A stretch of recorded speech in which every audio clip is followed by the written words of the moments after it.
ovom trenutku kad smo Sherry pustili, više nije Sherry, uvela se palatalizacija, personifikacija, sve ostalo i prelazi iz Sherry u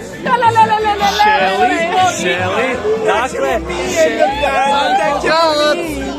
a vi Rakići može. Ja želim vlogu svoju stvar. Iduća svadba je tu, iduća nakon te je tu, a onda možemo i mi.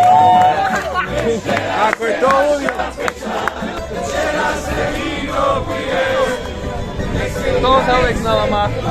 Ej, ne, pod kontrolom. Faker, ali tak. Idemo.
Neke srpske,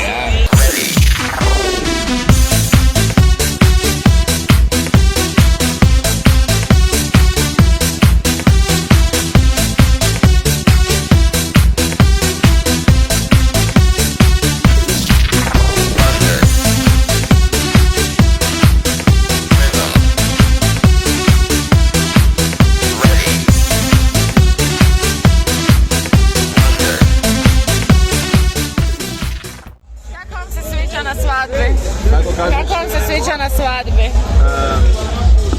10 od 10. Prekrasno, hvala vam. Nemaš toliko memorije koliko bi ja mogao analizirati cijelokupnu situaciju. Ali ugrubo 10 od 10. Gospodine, vi ste se najeli fenomenalno, vidim. Da, nije. Ali treba krenuti sa solasicom, ovak nećemo laganim, kad svi znamo kako idu slijedovi. Prije sam radio greška, uvijek bi se najao ko svinja. I onda dođe Žanže, da ti ga janje i ne mre. A najbolji dio. I nije jelo. Šta vi kažete na Žanže? Ja ne bi to jela. Nju ne budemo zvali ni. Ja sam o glavu. Znači, nalazimo se na svadbi od naših šeše i sada ide torta. Nemamo nikakvu najavu, nismo napravili zato što smo lazy ass bitches, ali sad će ona spasiti i odvešće vas do torte. Ajmo do torte. It's time! 1, 2 i 3.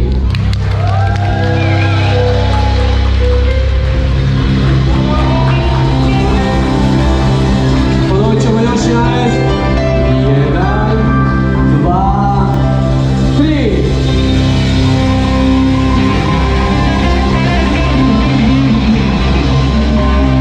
Oni što možete odložiti nožić, kumovi dođite bliže do naših dragih mladenaca. Recite što mislite o torti? Predivna, a bit će sigurno i finija nego što je lijepa. Što vi mislite o torti? Top 3 torte ikad. Ruski špijunu, recite što mislite o ovoj torti? Savršeno, kao i ovo vjenčanje, kao i mladenci, savršeno sve. Odlično je, nikad bolje. Čekaj. Tu je ovaj ostatak. Sve sam pojela, obično.